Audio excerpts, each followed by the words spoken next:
Pourquoi consommer des barres granola industrielles bourrées d'additifs alors qu'on peut les préparer maison avec de bons ingrédients et un meilleur goût?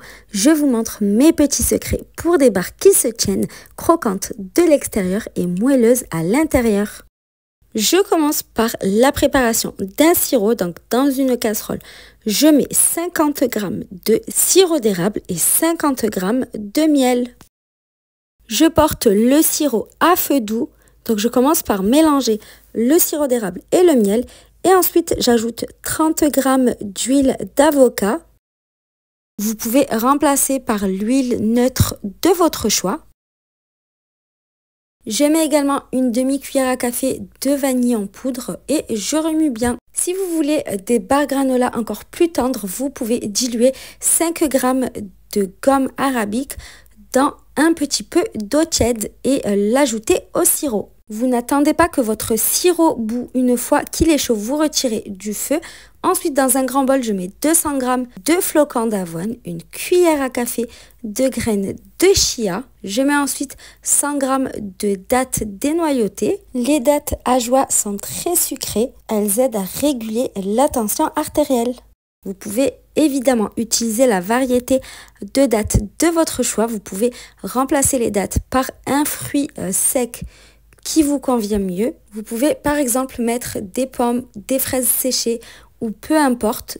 Donc je coupe les dattes grossièrement et je les ajoute dans le bol.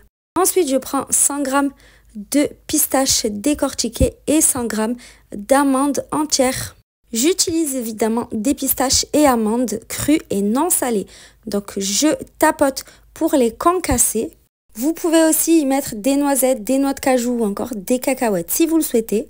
Les pistaches et amandes apportent une touche de croquant aux barres granola. Elles sont une excellente source de protéines et elles vous aident à rester rassasiés. Vous pouvez aussi y ajouter des graines de citrouille, des graines de chanvre ou encore des graines de tournesol.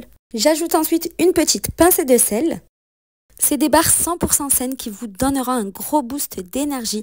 Elles contiennent que des aliments hyper nourrissants, rassasiants, pleins de fibres et en plus d'être excellentes grâce au sucre naturel du miel, du sirop d'érable ou encore des dattes. Je verse ensuite le sirop sur la préparation et je mélange bien. Le sirop va permettre aux barres granola de bien se tenir et leur permettre de rester moelleux et la cuisson donnera le côté croquant à l'extérieur. Si vous n'avez pas de moule pour faire des barres de céréales, pas de panique, vous allez faire comme moi. Donc j'ai pris un grand moule carré. Vous allez voir, c'est très simple et ça donne quasiment le même résultat. Donc vous allez bien étaler votre préparation dans le fond du moule. Vous allez bien presser. Vous veillez à ce que le niveau soit égal de partout. Et ensuite, sur une plaque de cuisson recouverte de papier sulfurisé, vous allez retourner votre moule et vous allez venir tapoter comme ceci. Vous allez ensuite retirer le moule et vous devriez obtenir un beau carré en un seul morceau. Pour la cuisson, ce sera 20 à 25 minutes à 180 degrés. Vous le sortez quand vous voyez que c'est bien doré sur la surface. Vous laissez complètement refroidir avant de couper vos barres. J'espère que la recette vous a plu. À bientôt!